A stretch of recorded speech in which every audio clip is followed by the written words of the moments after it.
My name is Caryl Hansen, Caryl Lewis Hansen. The Caryl is C-A-R-Y-L. I was born in Bay Shore, Long Island, New York, on March 26th, 1932. That's where I was born, and I went from there to my grandma's, great-grandmother's house. And my parents took me there. I know my father had pork chops that he didn't like. He didn't think too much of them. My great-grandmother insisted that they iron my diapers, that would make me smarter. I'm sure they beat it out of there fast. We went from Great-Grandma Bast's house in Sayville, New York, in toward the city, to my grandmother's house and grandfather's house in Baldwin, New York. We lived there for off and on for many years. I was born in 32, but the Depression, the crash of the stock market came in 29. My parents lost their home, which was right next door to my grandparents' house. At one point, my father sold fish from door to door to make ends meet. My grandmother and grandfather, because my grandfather had a decent business of fixing presses, Kelly presses, in New York City on Canal Street. They were able to take us in and put us up for a long time, off and on for years. My grandparents were very good to me. And I used to follow my grandfather around and say, Papa would fix it. Papa could always fix everything. My grandfather was a great fixer. He didn't like to mow grass, but he did like to fix things. At one point, we lived in an apartment house in Jamaica, I think, Jamaica, New York, but my mother didn't like apartment living. So we moved out of there, and at one point we took a house in Merrick, Long Island. And it was in Merrick that we had a couple of funny instances. One, my grandparents, my father's folks, were coming for Thanksgiving dinner, and my mother and father were getting the turkey out of the oven, and the turkey slid across the kitchen floor. And they didn't think my grandmother, Lewis, was going to like that very much. They maybe did not tell her. My next-door neighbor had beautiful flowers. A lot of them were iris, and I remember picking a lovely bouquet and taking it to my mother. I was probably 5 or 6, and my mother didn't think highly of that because she knew where those flowers had come from, and I had to go apologize and take back the flowers. The lady was very gracious and very kind to me. That was probably 38 or 39, 1938 or 39. And my father then took a job with T.H. Angemeyer and Sons. They sold bakery products. And his territory was Wilmington, Delaware, to Miami Beach, Florida. I was put in school in Orlando for a couple of winters. They did not like that. I did not like that school. I was a damn Yankee.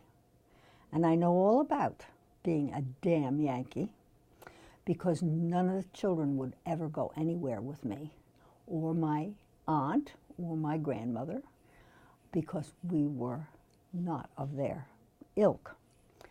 I remember a school in Orlando where one of the questions was, a house can run? And I put down false, a house can't run. The teacher had meant for a horse to run. But be that as it may, then the Second World War came along, and my father could no longer sell bakery supplies. I remember one time my father thought he would try to make the grape filling that he was selling, and he used every pot in the house.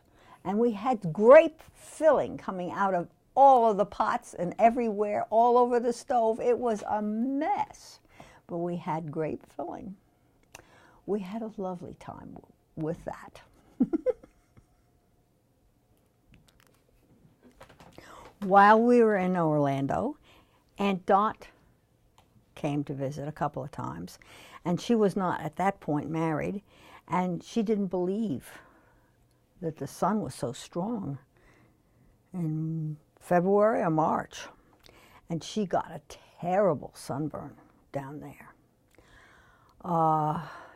We were there for a couple of years, then the World War came along, and my father had to get a different job because they were no longer selling things to bakers. Bakers were kind of passé. Everyone was interested in the war effort and what we would do. So we went to Caldwell, New Jersey, and my father worked for the Bendix Corporation for about 4 or 5 years, the duration of the war. He was an expediter. He had great difficulty, he and Uncle Joe, his brother, who was 10 years older, they had great difficulty proving that they were American citizens. You had to prove that you were a citizen to get a job with the war effort. Everybody was interested in the war, but it was an effort just the same. And in order to get citizen papers, they found out that their father had never become a citizen. He was a citizen of Brest, France, and he left there when he was 14 years old, looking for a brother in Norfolk, Virginia. So Grandpa never got papers, and he never was anything but a French citizen. So Dad and Uncle Joe were able, because the church had burned down, they were able to get birth certificates of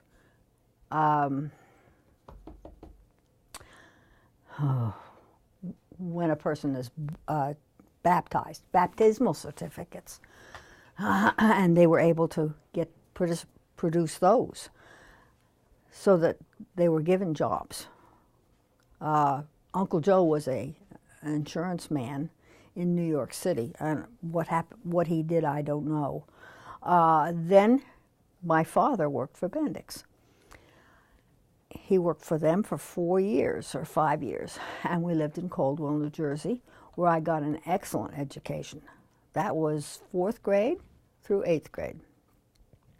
I got an excellent education there, and it was Helen B. Smith, the teacher, who told me, "You don't ever say, 'I can't.' You can do anything you want to do, but 'I can't' is not in the vocabulary." That has stuck with me for years and years. I had an English teacher in 8th grade who had us buy newspapers, the St. Louis Post-Dispatch and several other newspapers, and we compared them. And that was a very, very good class. I remember that. And then from there, we went to New Hampshire again, as my mother was a very allergic person. And all they ever had for asthma was adrenaline. They never had anything fancier or different. So I can remember my father giving my mother shots of adrenaline, and that was terrible. So from the age of 2 on up, from September until November, when the ragweed died off in New York and south of there, we would go to New Hampshire where there wasn't ragweed blooming. And we would go from September to the first part of November and always be there. That's where we met the Kings. And we lived with the Kings because my parents could not afford to live in a motel or there weren't motels or a hotel. There were boarding houses, and we lived with the Kings in their boarding house. They were lovely people. He was the town cop. He did other jobs, and she ran her home. We lived with them off and on for many years. In fact, I was a sophomore in high school, was the last time that we lived with them. And at one point, Uncle Jim got a jukebox. And all the teenage kids would dance and party on the front porch and on the porches of the houses that the Kings owned. And we had a wonderful time. I think my sophomore year of high school, after we left Ohio, because my mother was very, very allergic to the soft coal that was burned there, we went back to New Hampshire, where she felt good and where we enjoyed the Kings so much. My parents then bought a store in northern New Hampshire. Probably that was my first year of college. I finished high school, the 11th and 12th grades in New York, across from Newburgh in a town called Beacon. Newburgh was very close to the United States Military Academy, and so we had a lot of West Point people in the area. In Beacon, which was a poor town, there were 44 bars on the main street of Beacon. Main Street was, one hiccup after another. But I had a very good time in my junior and senior years. I went to 12 different schools by the time I graduated from college. So it was here and there and everywhere, but I enjoyed that very much. And it's probably one of the reasons why I talk too much and talk to a lot of people very easily, very carefully, but happily. In college, I studied medical secretarial work, but in the summers I worked, and in the first summer I worked at a soda fountain. I don't think there was a pharmacy attached to that. I think it was just a soda fountain that I worked as a soda jerk, and I did the dishes.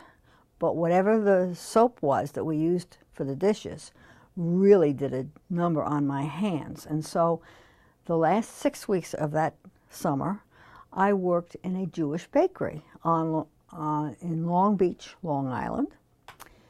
My father knew the man that owned the bakery, and the man was very kind to me. He was a very nice gentleman, and he was awfully good to me. It was there that I met Ed's father and stepmother, Elsie, and it was there that I met them. And Elsie wrote a birthday card to my future husband saying, "This is the girl you're going to marry." And he said, "No way." He didn't like Elsie, and Elsie didn't, well, she put up with him. Whether she liked him or not, I'll never know. And I'll never tell.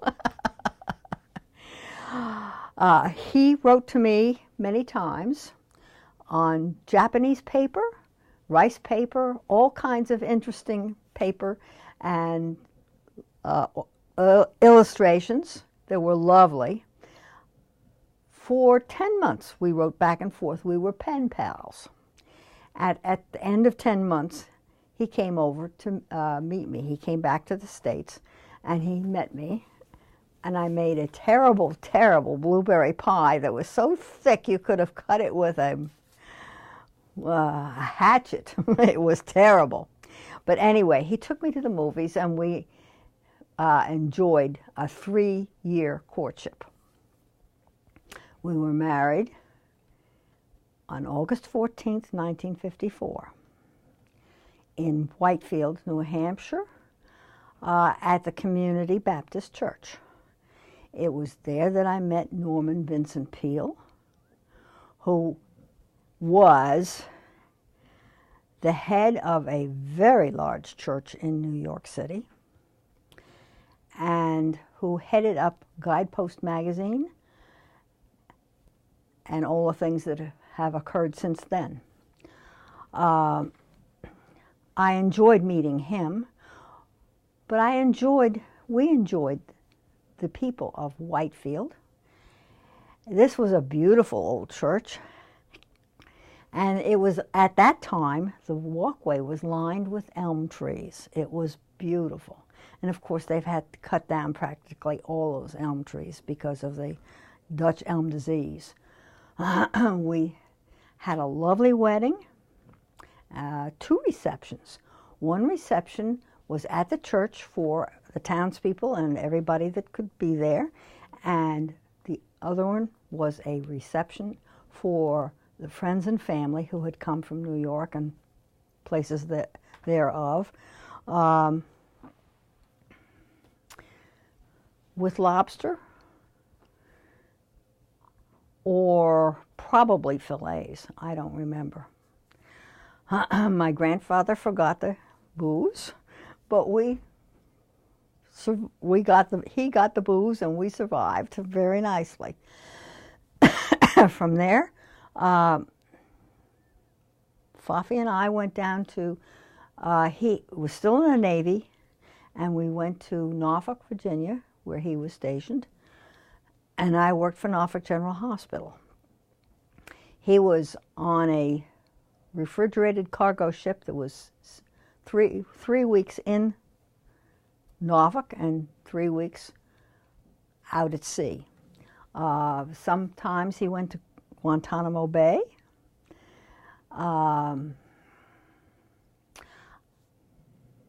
He went to San Juan and several other places with the Navy. And one time they went up north to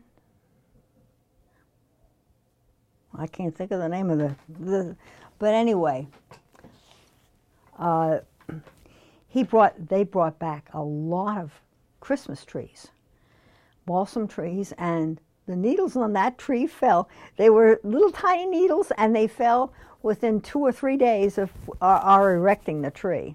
It was delightful, but it was short-lived. From there, we went to Charleston, South Carolina, and we were there for 3 or 4 months. We shared a house with a couple from the Bronx. And when Fafi got out of the Navy, he had 3 job interviews, which we went to, one in Messina, New York, one in Quincy, Mass., and the one he took in Detroit with American Standard, American Blower Corporation. And it was from there that we went to Richmond, Virginia. We were in Detroit 7 months, and at that time, Kama, our firstborn, was born.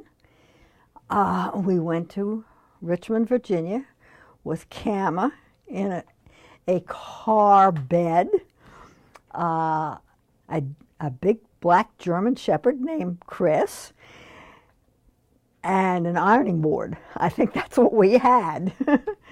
We rented a house in Richmond, and then we rented another house, and we bought our third house.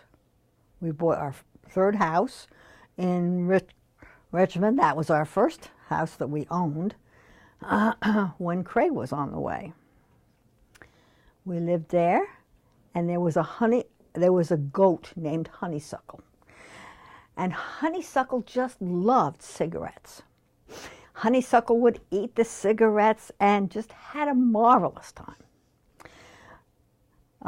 From there, we went to Charleston, West Virginia, where Fafi was the head of the office. It was a one-man band. He was a one-man band. We were there 5 years and loved it. We lived up on the side of a hill in an old log house and enjoyed it immensely. There was a lake that the children had to learn to swim before they could be off of our porch and down the stairs. We had life jackets for each child, and they were nailed up on they were hung on a nail, and they could not go off the porch unless they had their life jacket on. And then they took lessons in the springtime. It was cold. It was very, very cold. The water was cold, but they had to learn to swim before they were turned loose of the life jackets. And they learned to swim and fish and row a boat there. We had a marvelous good time. My hair got so, I had long hair at that time, and my hair at night would get so wet, it smelled. I couldn't imagine what was smelling. And then I realized it was my hair that smelled so bad. It had rotted and it didn't dry. From night to night, we would take a dip because the air conditioning was non-existent in those days, at least for residential. From there we went to Boston, and we were in Boston 5 years, outside of Boston, where we enjoyed the Old North Bridge, saw the Harvard Band in the Patriots' Day Parade on April 19th, and one time they brought the band, and the drum was 6 feet in diameter. It was a huge drum that they had on wheels that someone pulled, and a fellow played it and pushed it. Some days were very nice for that parade, and some days were terrible. But it made a great impression on me how cold that water was that the Minutemen must have walked through to fight for the freedoms that we have and take so much for granted. From Boston, we came here to Pennsylvania, and we are now, I'm here 44 years.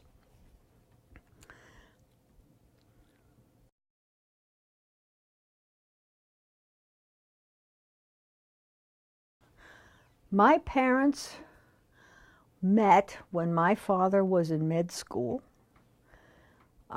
He was working his way through, and my mother was a secretary for my grandfather in New York. They met out on Long Island in Sayville. My father was a bricklayer at that time. He was laying the bricks that eventually became a driveway for one of the estates there. And they met through Aunt Mabel, his sister, my father's younger sister, who was great friends with my mother. And they started dating. My father was friends also with Aunt Mabel's boyfriend at the time, who was a huge man named Ernest Gazer, and he had a brother named Ben. And they used to go to Lake Ronkonkoma when Lake Ronkonkoma was only Lake Ronkonkoma, and they would stir up the bohunks, which were Bohemians, and they would like to fight. I'm sure Uncle Ben and Uncle Ernie were the fighters, and my father probably held their coats. He was over 6 feet tall, but Uncle Ben and Uncle Ernie were 6'4", 5, 6. They were huge men, big all the way around. They loved to fuss and fight. And that's how my father and mother met. They had a very good life. My mother was spoiled rotten, and my father worked very, very hard. He had to give up his medical studies for my mother when they got married. And my father became a stockbroker. I don't know anything more about them than that, but that's quite a bit. Do you know what year that was, more or less, that they got married and he became a stockbroker? They got married and he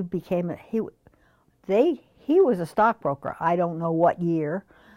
They got married in 1929, the same year that the stock market blew up, about the same time. They got married maybe 2 weeks before the stock market blew up.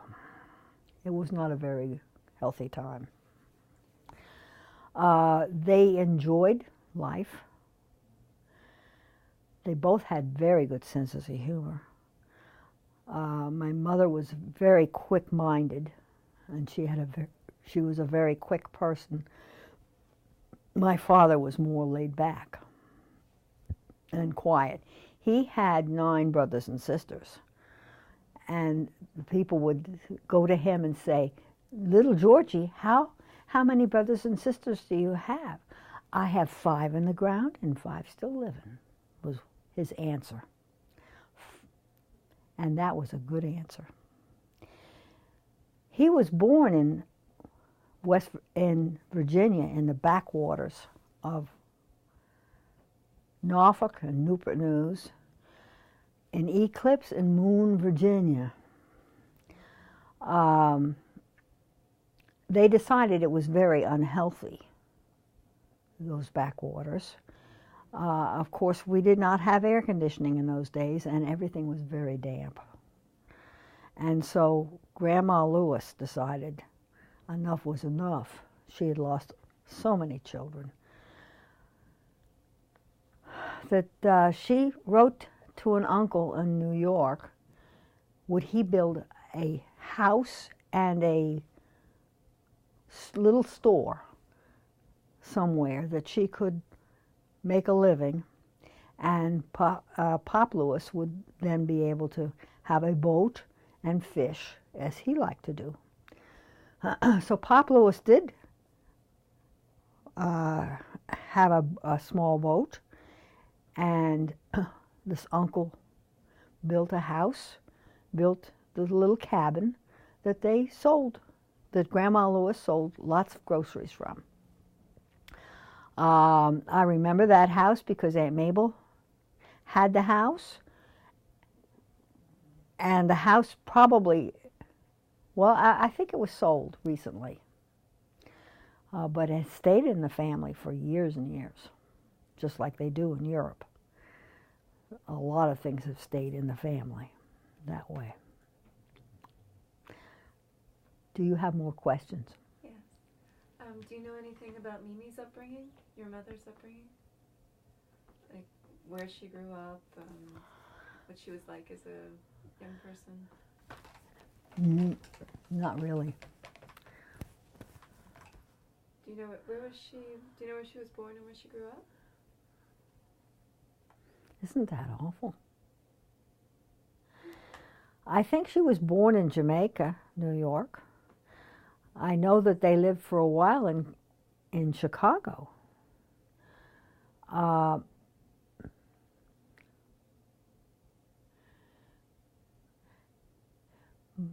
I think it was her sister, who was 7 years younger than her, that learned to speak German and English.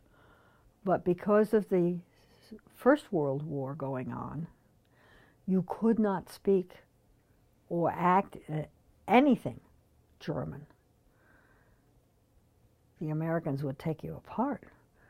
So they all learned to speak English very quickly. And they did speak English a lot. I can remember as a child, one of the teachers asking me, "Could you speak another language?" I said, "Yes, Foxnos," which would be German donuts. That's all I knew, but my grandmother used to love to make those German donuts. Was your grandmother born in Germany? My great-grandmother was born in Germany. I don't know. My grandmother, I think, was born in Brooklyn. My grandfather, I think, was born in Chicago. His father was a Prussian, so he was German. And he had some sort of a medal for swimming that I've heard about, but I never saw. With me, I have this image of Mimi, my great-grandmother, being a flapper. Is that at all accurate, or did I make that up? Yes. I'm sure that she probably was a flapper. Nana was 50 years ahead of her time, always. She was probably one of the first women's libbers. And certainly the schools that she ran, and she taught me from going in the car from New York to Florida. She taught me a lot. She'd go to the teachers and she'd ask for what lessons we would have.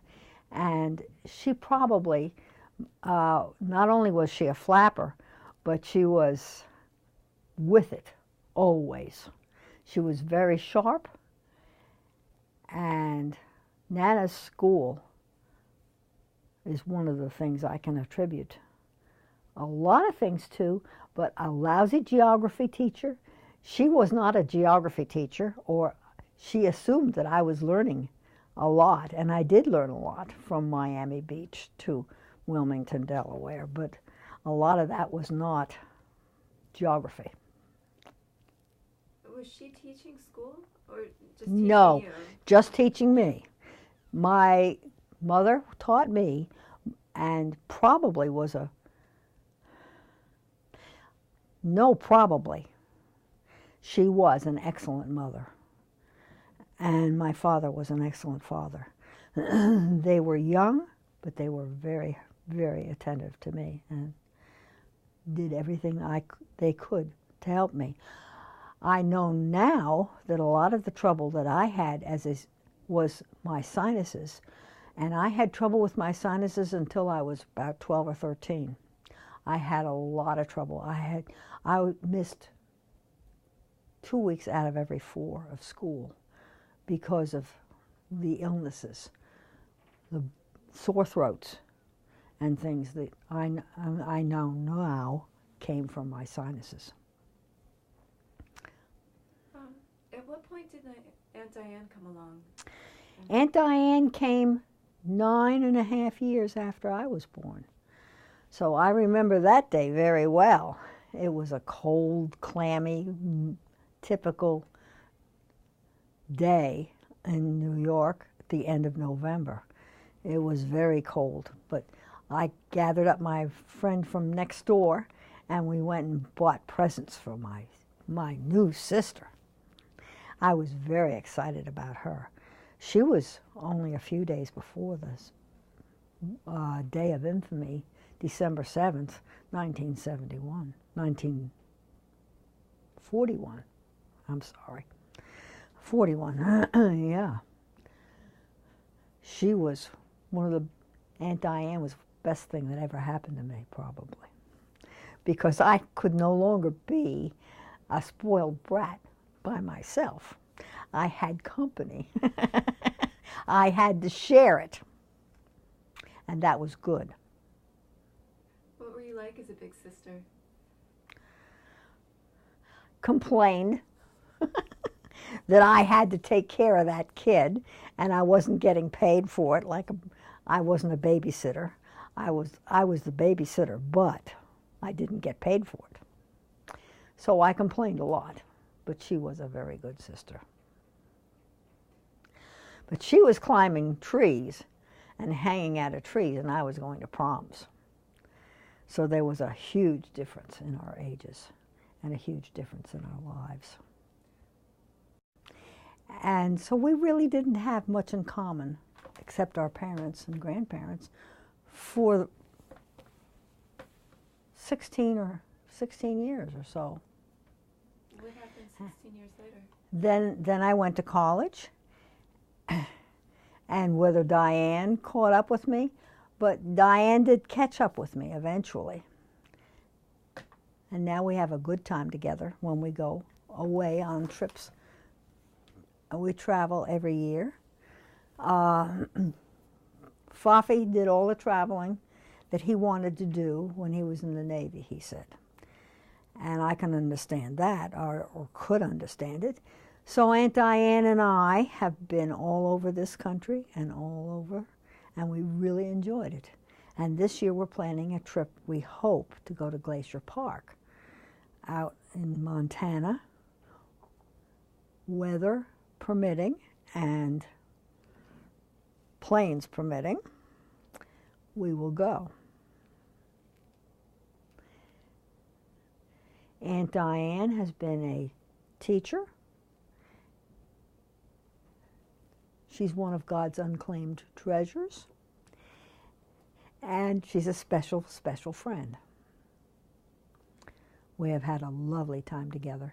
But I can remember when she was a little child, maybe 2 years old or younger, her standing on the front porch of an old house in New Jersey with her lovely curly hair and a pink blanket tied around her, preaching to a dog or anybody that would listen. And the ladies across the street were very, very kind and they loved hearing Diane preach. They were Jewish ladies, and they were out on their porch playing mahjong, and Aunt Diane was busy preaching to the dog or anybody that would listen. It was very cute. What is your earliest memory? That's a hard one. What my earliest memory is a very hard question, because I don't really remember. And I thought I had a terrible childhood, but I had a very, very good childhood. Why would you say that you had a terrible childhood, or why did that residue? I think that we were I think coming out of the Depression and going right into the Second World War was very hard on a lot of people. I was fortunate in that I did not have any direct involvement with this war, but it was ugly, and I knew it was ugly. It was very, very ugly. And we had it so easy. But I can remember my mother or me standing in line to get sugar or anything else at the grocery store for 2 or 3 hours, standing in line. You wouldn't stand in line anymore. But in those days, if the grocer had what you wanted, you were going to stand in line.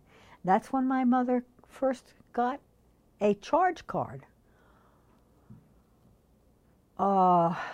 The big stores in New York, if you would open a charge account with them, you would get a pair of nylon stockings. And in those days, to get nylon stockings was like pulling teeth. They were very precious. So my mother opened a charge account or two so that she would get the nylon stockings. I can remember her opening a charge account with Texaco, I think, was because of trips that she would take from New Hampshire down to New York.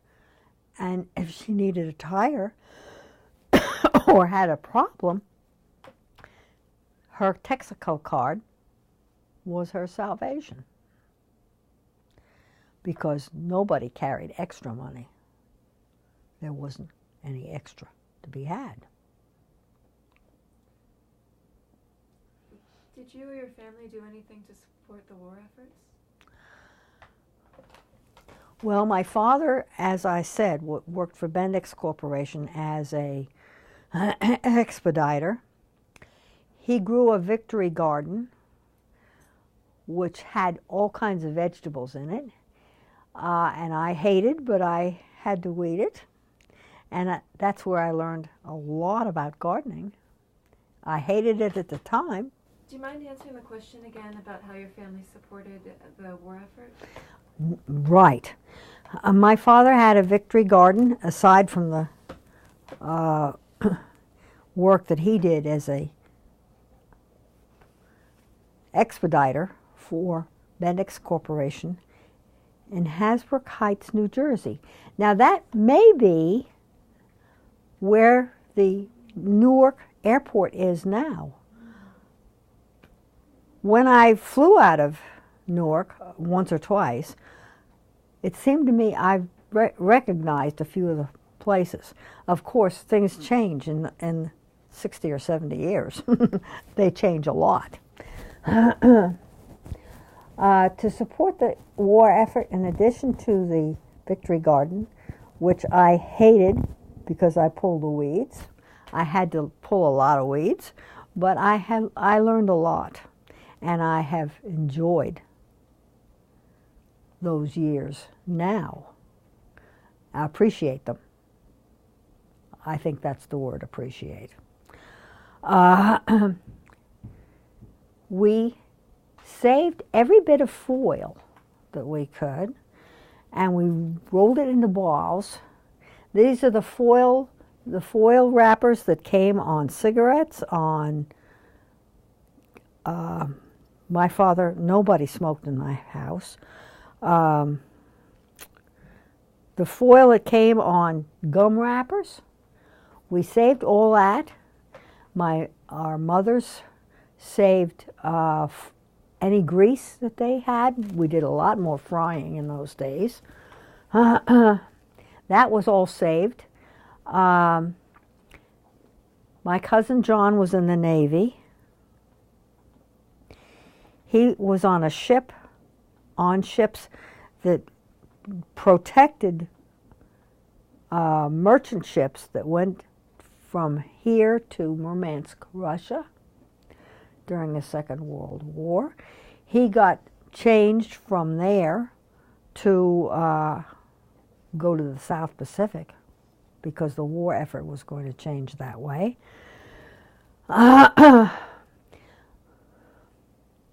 I think those were the things we did. We stood in lines, lots and lots of lines. We did without many things we could not get, and we did without. We were not bombed like the poor British were, and we didn't go through what the Russians and the different people went through. That was a terrible situation, and we realized that from the reports that we got on the radio. Television did not exist then either. We did all we could do for the war effort. My grandfather bought the house in Jefferson, New Hampshire. It was a farmhouse with 8 bedrooms, a bunch of bathrooms, and 4 kitchens. He bought that right after the war began because he figured we would have to get out of New York. We might have to get out. He never voiced it, never said that. But in these years, we've put it all together. And he knew that he would have to get his family out of that dangerous situation. He knew that ships were being blown up right off of our shores. We were too stupid to realize it. A lot of us didn't, but he did. Was that the same house that your parents moved to when they moved to New Hampshire? No. My parents bought a house in Whitefield, New Hampshire, and they lived in Whitefield, New Hampshire, where their store was, in 1951 or 52. My grandparents had this farmhouse in Jefferson, New Hampshire, which was near Whitefield. But they must have bought that in 42.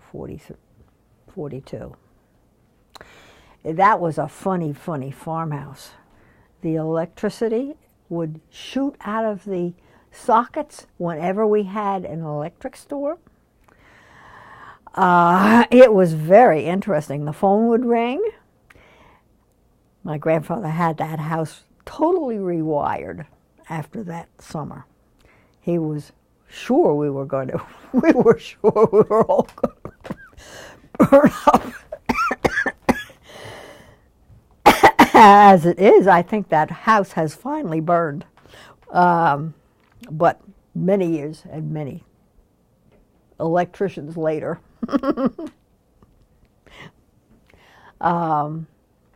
We had a lovely time at that farmhouse. But the four kitchens were interesting.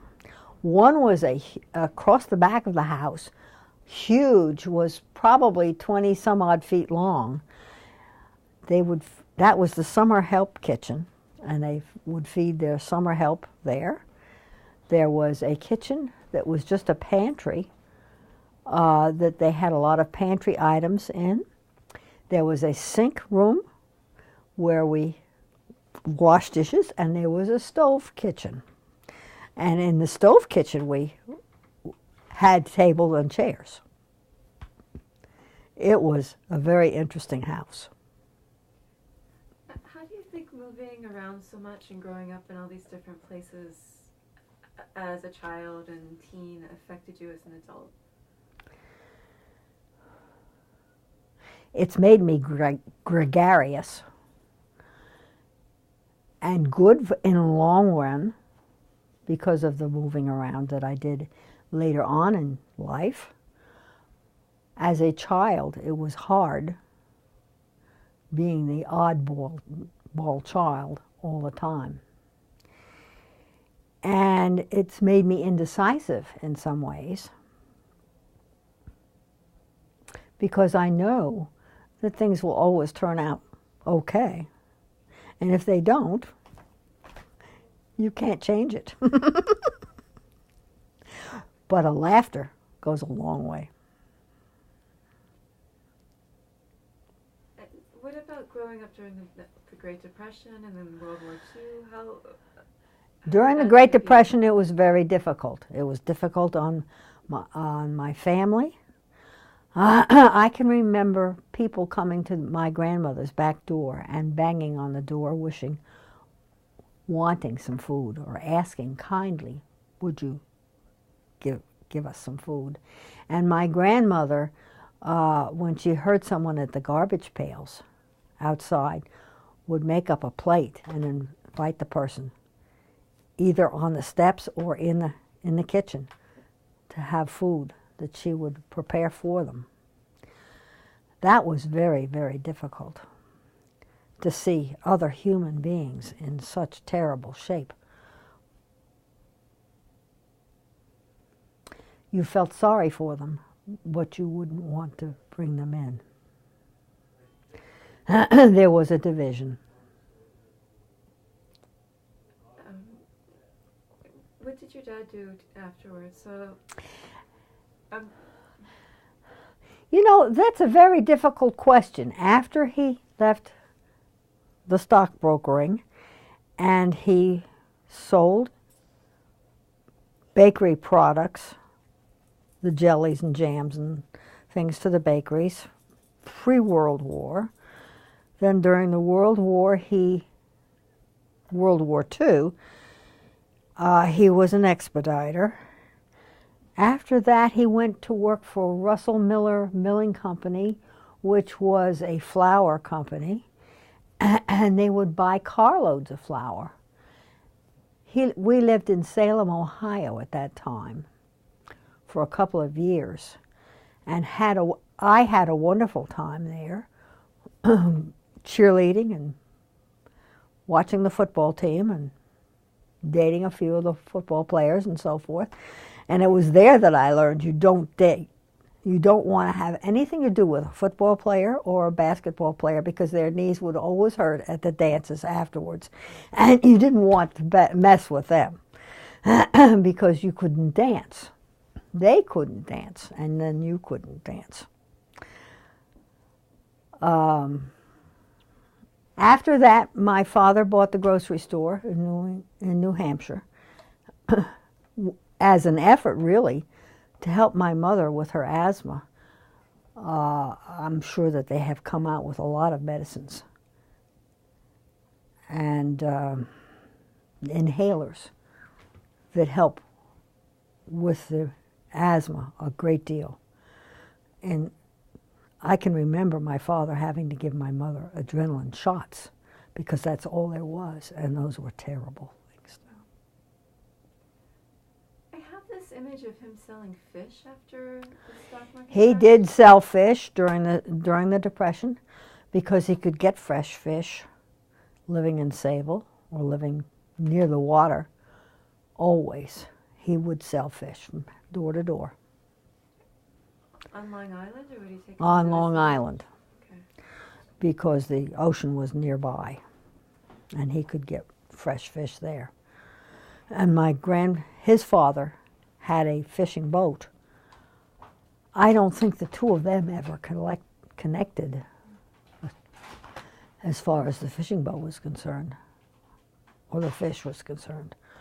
I can remember the day that my father and Uncle Joe and another uncle sold the boat after my grandfather had died, and it was a terrible emotional time. Very difficult.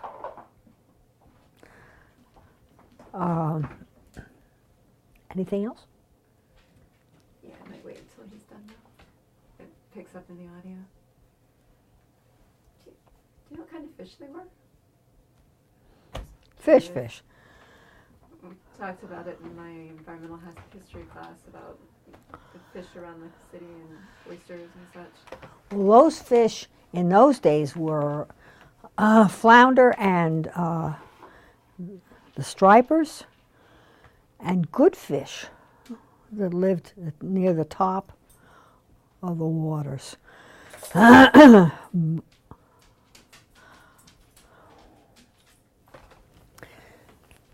are fish that are eaten now. We would not. We would not eat. My grandmother wouldn't serve them. There are certain fish out there now in the fish markets that my grandmother would not have any parts of because they were bottom feeders. Of course, that's what a lobster is, and we all love lobster. And that's what the shrimp are. Can you tell me about going, I don't know if it was oyster shucking or clam digging? I love to dig clams. And you dig them with your feet in a rubbery bottom. I don't know why it was rubbery, but you'd feel one with your toes, and you would hold your nose and duck down and bring up a clam. And we put them in a pot and save them. And when we had enough clams, we would have a clam feast. We'd cook them, not very long, with a piece of celery, until they opened, maybe 2 minutes, 3 minutes. And then we would eat them, and we loved eating them. They were delightful. Oysters would be sharp, and I don't think I have never dug oysters that way. The cousins have oyster rakes, and my grandfather probably had an oyster rake. They would rake them up out of the bottom, and they had to have very strong shoulders and strong arms to be able to rake them up. I want to go to Beacon, New York. So you told me a little bit about what it was like in high school for what it must have been your freshman and sophomore year. What were your junior and senior years like? What were My like? junior and senior years were in Beacon, New York, and it was different. There, the teacher had the idea, the principal had the idea too. It came from him. The teachers were not babysitters. Teachers were there to teach. There were no clubs. The boys played basketball. There was maybe a girls' cheerleading team. And the boys played football. but we did not have any other cubs of any kind. And the principal took me aside one day, and he said, Miss Lewis, my teachers are here to teach. They don't want clubs. I don't want clubs. I don't want anybody to think that the teachers are here for any reason except to teach. And that was very different coming from a school where the teachers all had classes, but they had clubs that they presided over too. It was very interesting. I think I learned a lot in Beacon. I think that it was a very good school. There were 136 in my graduating class. We graduated on the 26th of June. Yeah, I think it was 136. One of the boys went to the Korean, several of the boys went to the Korean conflict. We call it a war now, but it was a Korean conflict, and that boy died. And we all realized freedom isn't free. You have to work at it, and you have to deserve it. And some people pay an awful price. We learned a lot in Beacon. I had a good time in Beacon. One of the Secretary of the Navy, his niece was one of my teachers. And she was a very nice teacher. I can't remember, honestly, what she taught. I had her for homeroom, and I don't know what else she taught, but I know that she was a very good teacher. The students that had her. And it's funny, as I go through life, and I try to think of a Spanish word, I will think of the French word. Because I had a French teacher, Mrs. Sands, who taught me for 3 years French in Beacon, New York. I never used it, except whenever I try to think of a Spanish word, I think of the French word instead. So Mrs. Sands would be very pleased. I belonged to the chorus. We had a regular period for chorus. But that was all we ever did outside of school. In Beacon, I did work as a soda jerk waitress. And that's probably how I got the job in in college. I was doing the same work. Tell me about the soda shop. Oh, the soda shop was wonderful fun. There were it was owned by a Greek man named Louis Pagonis, and Louis Pagonis took his waitresses, they were 3 or 4 of us, under his wings, and he was very, very kind to us. We thought he was terrible, but of course he was very kind. He would make Easter candies downstairs in the basement of this soda shop that we worked at. Some of it was, he had a copper thing that he used to heat the chocolate in, but he had a marble table, and he made some beautiful pieces of chocolate. He made baskets and things of chocolate. They were too expensive. I couldn't afford to buy them, but I enjoyed working for Louis. And I worked there for 2 years until I graduated from high school, and then I went on.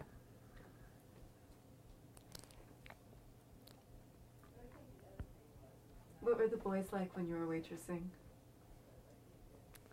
Same as now, fresh. Boys were lovely. They were all, most of the boys that you would have anything to do with had jobs, and they were busy too. So we didn't see much of them except on weekends. And then we saw a lot of them. We danced and we sang. There was a lot more singing done then than is done now, I think, probably. I don't know, but I think so. Did you have a boyfriend or anybody that... I had a boyfriend named Tom in my junior and senior years. He was very nice to me. He went up to college once, but he didn't like the college crowd, and he didn't fit in. What do you mean? People have different waters that they're happy in, and he was not happy with that crowd, and I could tell that he didn't fit there. He didn't fit in my family. He was a very nice boy, but he didn't fit. And that's very important, that a person fit in with everybody else. How did Fluffy fit? Everybody enjoyed him, and he enjoyed them. He was comfortable with them, and they were comfortable with him. They didn't have to put on airs, and he didn't have to put any on. It was a very comfortable relationship. I would think that would be the best word to describe it. Of course, he was a man's man. He was a chauvinist. And my mother was not. She was a woman's liver. And so, from time to time, when my mother lived with us, they were at loggerheads. But it was a good thing for both of them. He had to give up some, and so did she. And it was probably good for both of them, but I can remember taking 3 dogs for a walk and crying my way because I didn't know what I was going to do between the two of them, who each had their own agendas. It was very interesting. It was a time of growing up and learning. I think sometimes about that time in your life because I think you were about my age when I was born, around 40, 42? 42. And then Mimi moved in when you, maybe 3 or 4 years later? Okay. So you were still quite young and vital. Oh, yes. And working and Craig's Oh, at yes. school. Oh, excuse me. Yeah, of course. All right, so one last question for today. I wanted to ask you to tell me a little bit about what you were like as a student at Beacon, and then kind of the transition when you were at the point of leaving school. You were thinking about becoming an architect at Cornell, or you were thinking different options. Can you tell me, like, just that transition period and Okay. kind of what you were like as a student? I was a very good student. I always got all A's, occasionally a B, but mostly A's. I was a very good student. I wanted originally to be an architect, and I went up to Poughkeepsie, New York, where the ladies, Cornell group of ladies met, and they interviewed me, and I wanted to go to Cornell. At that time, a sand truck and my father collided, and my father had a broken hip. He was in the hospital, and I knew that for me to get any money together to go to college was going to be very difficult. There were not loans like they are today.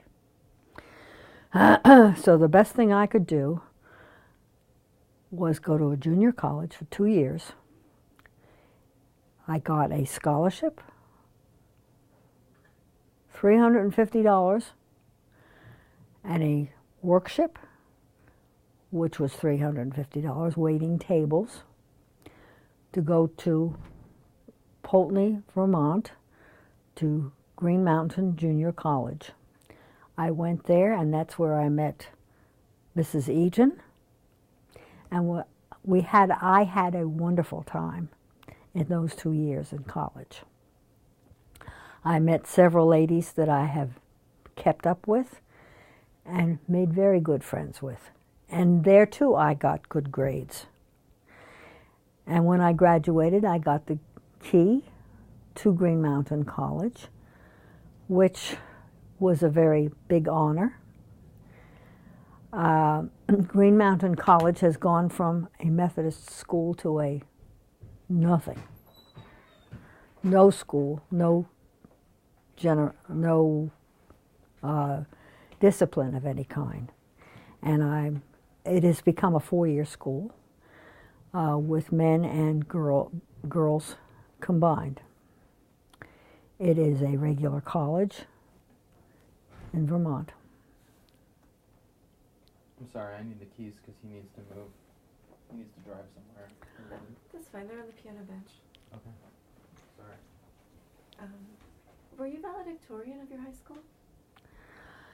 We had 6 valedictorians, and I was one of them. And in college, when graduating, I wasn't exactly a valedictorian, but I did get the gold key, and maybe I was a valedictorian, I don't know. How do you think your story, or your academic story, career story, would be different had you been born 30 or 40 years later?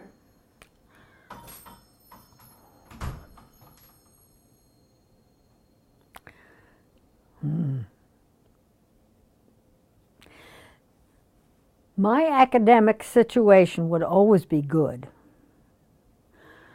because I was a very good student, although I had to study. I wasn't like my one college roommate that would laugh at me, and she would get better grades than I got. She never studied. She never cracked a book, but I would study like mad. Sometimes Lee would get the better grade than I did. I think today, with all the things that go on in the world, if I had had the background that I had, I think I still would do well. It would be different and difficult, but I would do well. Thank you. I hope you'd probably do very well. You would have, I don't know. that's getting into hypotheticals. We don't. You're welcome. Thank you. That was great fun. Thank you very much.